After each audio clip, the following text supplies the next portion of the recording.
సుమన్ టీవీలో మీ business promotions కోసం ఈ కింది నెంబర్ను సంప్రదించగలరు.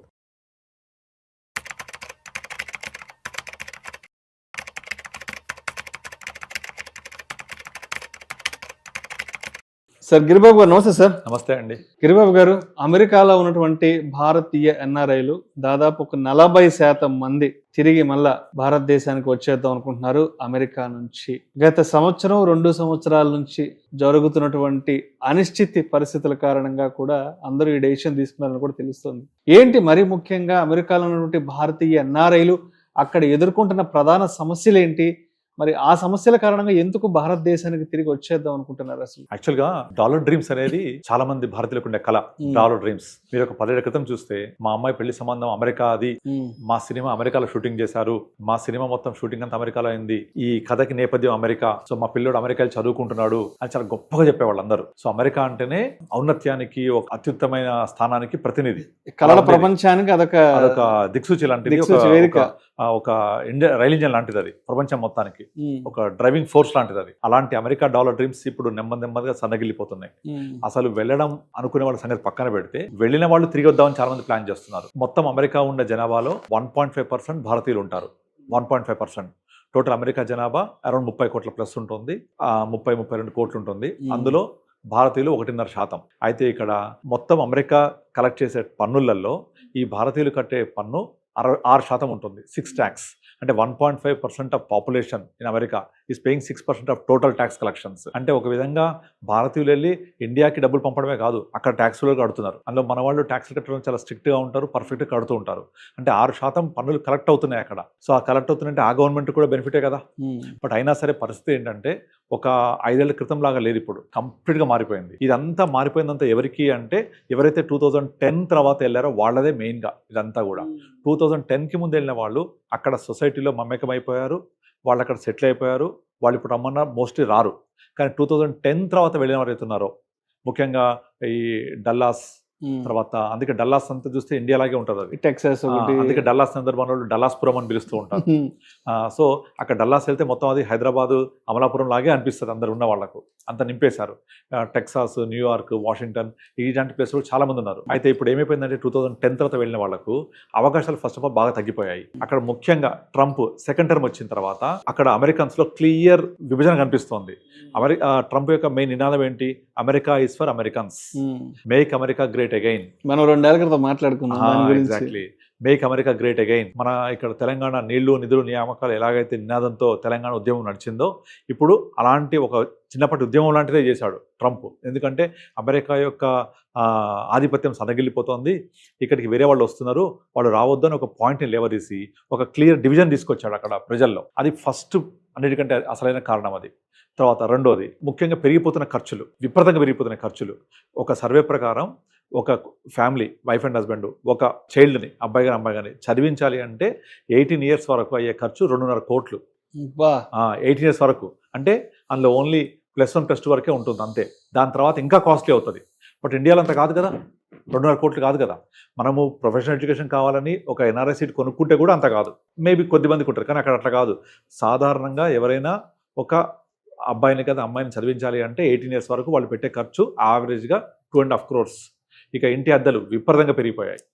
అండ్ అన్నిటికన్నా ముఖ్యంగా అవకాశాలు తగ్గిపోతున్నాయి అక్కడ. ఇప్పుడు మన ఇక్కడ నుంచి వెళ్ళిన వాళ్ళకు, లోకల్గా వెళ్ళిన వాళ్ళకు అక్కడ వెళ్ళి రెస్టారెంట్లో పనిచేయడమో, లేకపోతే వేరే చోట పనిచేయడమో, పెట్రోల్ బంక్స్లో పనిచేయడం తప్ప ప్రొఫెషనల్ జాబ్స్ ఏవి రావట్లేదు. మీరు నమ్మండేమో పోండి, నాకు ఆల్మోస్ట్ వీక్లీ ఒక 2-3 కాల్స్ వస్తూ ఉంటాయి, పర్టికులర్ యూఎస్, కెనడా నుంచి, ముఖ్యంగా యూఎస్ నుంచి. వాళ్ళందరూ వచ్చి స్టీరియోటైపిక్ లాగా అందరూ ఒకటే రిక్వైర్మెంట్ అడుగుతుంటారు. సార్ నా వయసు ఇప్పుడు 40 సంవత్సరాలు, యూఎస్లో ఉన్నాను, నేను ఒక 5 ఏళ్ల తర్వాత ఇండియాకి రావాలనుకుంటున్నాను, నాకు ఒక మంచి కార్పస్ క్రియేట్ చేయాలి, నాకు మంత్లీ ఇన్కమ్ ఒక 3-4 lakhs కావాలి, ఇక్కడ హైదరాబాద్ ఉండడానికి ఇల్లు కావాలి, ఇక్కడ ఇల్లు కావాలి, నాకు మంత్లీ 2-3 lakhs ఇన్కమ్ కావాలి, దీనికి ఎలా ప్లానింగ్ చేసుకోవాలి, ఇంకా నేను మాక్సిమం ఒక 4-5 years మించి ఉండలేను ఇక్కడ, ఆ 4-5 years కూడా ఉండడో తెలియదు, నాకు ఇదంతా ప్లానింగ్ అనేది ఇప్పుడు స్టార్ట్ చేస్తే చేయగలనా లేదా, ఎంత కాంట్రిబ్యూట్ చేయాలి, ఇదే అడుగుతుంటారు. అసలు 100% అసలు ఒక్కళ్ళు కూడా డిఫరెంట్గా మాట్లాడరు. అందరు కూడా యూఎస్ నుంచి కాల్ వచ్చింది అంటే వాళ్ళు మాట్లాడేది, నేను 5 years తర్వాత ఇండియాకి వచ్చేస్తాను, లేదా 6 years తర్వాత, లేదా మీరు తొందరగా మా కార్పస్ క్రియేట్ చేస్తే ఇంకా తొందరగా కూడా వస్తాం మేము. సో ఇక్కడ నుంచి పోవడం పక్కన పెట్టి అక్కడ నుంచి రావడానికి ఇష్టపడుతుండ్రు. అండ్ బోల్డ్ మంది 2023-24 తర్వాత ఇండియాలో ఇక్కడ ఒక ఇల్లు తీసుకొని ఉండడానికి ప్లాన్ చేసుకొని ఒక ప్యాసివ్ ఇన్కమ్ పెట్టుకొని అక్కడంతా వైండప్ చేసే వాళ్ళు బోల్డ్ మంది లైన్ కడుతున్నారు. మీరు ఎవరైనా సరే యూఎస్లో ఉన్న వాళ్ళని అడిగితే అందరు ఇదే ఆన్సర్ చెప్తారు. సర్ప్రైజింగ్లీ లాస్ట్ 2 years మొత్తం మారిపోయింది సినారియో అంతా. అండ్ ఇంకొక ఇంపార్టెంట్ థింగ్ ఏంటంటే వాళ్ళకు గ్రీన్ కార్డ్ రావాలి అంటే ఇప్పుడు నడుస్తున్న షెడ్యూల్ 2010-11 నడుస్తుంది. ఇప్పుడు అంటే 2010-11-12 అప్లై చేసిన వాళ్ళకి ఇప్పుడు ఇస్తుంది 2026లో. 15-16 ఏళ్ల క్రితం అప్లై చేసుకున్న వాళ్ళు ఇప్పుడు ప్రాసెసింగ్ లో ఉన్నాయి చెప్పాలంటే. ఇక ఇప్పుడు అప్లై చేసుకున్న వాళ్ళకు అది 30 ఏళ్ళు పట్టుద్దా, 40 ఏళ్ళు పట్టుద్దా, 60 ఏళ్ళు పట్టుద్దా కూడా తెలియదు. అంత డిలే. అంటే ఈ గ్రీన్ కార్డ్ ఒక శిక్షలాగా అయిపోయింది వాళ్ళకు, జీవితకాల శిక్ష. అది ఎప్పుడు వస్తుందో తెలియదు, వస్తుందో తెలియదు. గ్రీన్ కార్డ్ వస్తే తప్ప అక్కడ మీరు శాశ్వతంగా ఉండడానికి అవకాశం లేదు. మరి ఆ గ్రీన్ కార్డ్ లేకుండా, శాశ్వత చిరునామా లేకుండా ఎంతకాలం ఈ తుమ్ముతో ఊడిపోయి ముక్కులాగా బతకాలి అక్కడ? కనుక మా భారతదేశం గ్రో అవుతోంది. India is growing. ఇప్పుడు వీళ్ళు రావడానికి ఇంకొక మెయిన్ రీజన్ ఏంటంటే ఇండియా ఇస్ గ్రోయింగ్. ఇక్కడ అవకాశాలు పెరుగుతున్నాయి. ఇండియా ఒక్కప్పుడులా కాదు, ఇట్స్ ఎమర్జింగ్ ఎకానమీ. ప్రపంచంలో ఉన్న అన్ని దేశాలకు ధీటుగా మనం నిలబడుతున్నాం. అండ్ ఒక సర్వే ప్రకారం 2050 వరకల్లా China is going to beat America. So China, USA, India ఈ 3 ఉంటున్నాయి. అంటే ఇండియా కూడా అమెరికా సరసన నిలబడబోతోంది ఎప్పుడు 2050 వరకల్లా. కనుక అటువంటి మంచి క్లియర్ విజన్ కనబడుతుంది. కాబట్టి నేను అక్కడ ఒక బానిసలాగా అక్కడ ఒక దేశంలో బతకడం ఎందుకు అని ఇండియాకి రావడానికి ప్లాన్ చేస్తున్నారు అందరూ, ముఖ్యంగా ఈ పెరిగిపోయిన ఖర్చులు తట్టుకోలేక. ఇంకా విచిత్రంగా నేను రీసెంట్గా ఒక 2 అమ్మాయిలతో మాట్లాడాను. అక్కడి నుంచి ఫోన్ చేశారు. వాళ్ళు జాబ్స్ లేక ఏం చేస్తున్నారు తెలుసా, ఇళ్లల్లో పని మనుషులాగా పనిచేస్తున్నారు. అయ్యో, నాకు వాళ్ళు చెప్తున్నారు, మేము వెళ్ళి ఇంట్లో గిన్నెలు కడగడము, సర్వెంట్ చేస్తున్నాం. ఇక్కడ హైదరాబాద్ మన ఇండియాలో ఉన్నప్పుడు తిన్న పళ్ళెం కూడా పక్కన పెట్టరు కదా, అక్కడికి వెళ్ళి వండి పెడుతుంటే తింటారు, కూర్చొని సోఫాలో కూర్చొని. Better reality. మీరు యూట్యూబ్ చూడండి, చాలా మంది వీడియోస్ కూడా చేస్తున్నారు ఈ విధంగా. మేము అమెరికా వచ్చి కష్టపడుతున్నాము, మీరు రావద్దండి ఇక్కడికి, 80% రావద్దు, ఇక్కడ డాలర్ డ్రీమ్స్ అయిపోయినాయి, మేము ఇంత కష్టపడుతున్నాము, జాబ్స్ రావట్లేదు, చదువుకున్న తర్వాత జాబ్స్ రావట్లేదు. ఇక చాలా మంది స్విగ్గీ, మనలాగే స్విగ్గీ, జొమాటో అక్కడ కూడా ఉంటాయి. సో అవి చేయడము, అవి చేస్తుంటే కూడా ఇప్పుడు గవర్నమెంట్ అక్కడ రెస్ట్రిక్షన్ పెడుతుంది తెలుసా. ఏంటంటే వాళ్ళకి అక్కడ ఒక అకౌంట్ ఉండాలి ఈ మనీ పడాలంటే. ఆ అకౌంట్ రావాలి అంటే రెస్ట్రిక్షన్స్ ఉంటాయి దానికి, అంత ఈజీ కాదు. రెస్టారెంట్ లో పనిచేసే వాళ్ళకు టైం రెస్ట్రిక్షన్స్, తర్వాత మళ్ళీ ఒక ఏరియాలో పనిచేయాలి అంటే ఆ ఏరియా లోకలైట్ అయి ఉండాలి. అక్కడ ఇన్ని రెస్ట్రిక్షన్స్ పెట్టి చాలా ఇబ్బందులకు గురి చేస్తున్నారు. ఎందుకంటే మా ఉద్యోగాలు మాకే ఉండాలి, వేరే వాళ్ళు ఆక్యుపై చేయకూడదు. ఇలాంటి ఒక గీతలాంటి ఒక విభజన ఏర్పడింది సమాజంలో. సో దీనికి మనవాళ్ళు కూడా కారణమే. ఎట్లా చెప్పాలంటే నార్మల్ గా 2010-11-12 తర్వాత వెళ్ళే వాళ్ళందరూ కూడా మన వినాయక చవితి, మన దసరా ఇలాంటి పండుగలన్నీ బహిరంగంగా జరుపుకోవడం, రోడ్ల మీద ర్యాలీ చేయడము, సినిమా ర్యాలీలు చేయడము, పొలిటికల్ పార్టీస్. ఇక్కడ భారతదేశంలో ఎలక్షన్స్ అయితే ఆ రాజకీయ పార్టీలకు సంబంధించిన ర్యాలీలు చేయడము, అక్కడ ఫండింగ్ కలెక్ట్ చేయడము. ఇక సినిమా అయితే మన హైదరాబాద్ ఎలా అయితే మొదటి రోజు హంగామా ఉంటుందో అలాంటి హంగామా. కొన్ని థియేటర్స్ లో సినిమా ఆపిన సందర్భాలు కూడా ఉన్నాయి, అంత హంగామా చేస్తారు, పేపర్లు చించిపడేసి గందరగోళం చేయడం, స్క్రీన్లు పగలగొట్టడం. ఇవన్నీ కూడా వాళ్ళు నచ్చట్లేదు వాళ్ళకు. అంటే ఇప్పుడు మనము ఎక్కడి నుంచో ఇక్కడికి వచ్చి బతికితే, ఇప్పుడు మార్వాడి గోబ్యాక్ అని ఒక విధానం జరిగింది మన దగ్గర తెలంగాణలో. వాళ్ళ ఇండియన్సే, వ్యాపారం తప్పులేదు, అయినా మన వాళ్ళ అవకాశాలు పోతున్నాయని అలా అన్నారు. మరి మన దేశంలో ఉన్న వాళ్ళకి ఎట్లా అంటే దెన్ థింక్ అబౌట్ అమెరికా. వాళ్ళ సంస్కృతి మీద మనం పోయి దాడి చేసినట్టే కదా వాళ్ళు ఫీల్ అవుతుంటారు. మన యొక్క పండుగలన్నీ బహిరంగంగా జరుపుకుంటూ ఉంటే వాళ్ళ సొసైటీ, వాళ్ళ కల్చర్ అంతా వేరు. సో ఆ కల్చర్లోకి మనం చొచ్చుకుపోయినట్టుగా ఫీల్ అవుతుంటారు వాళ్ళు.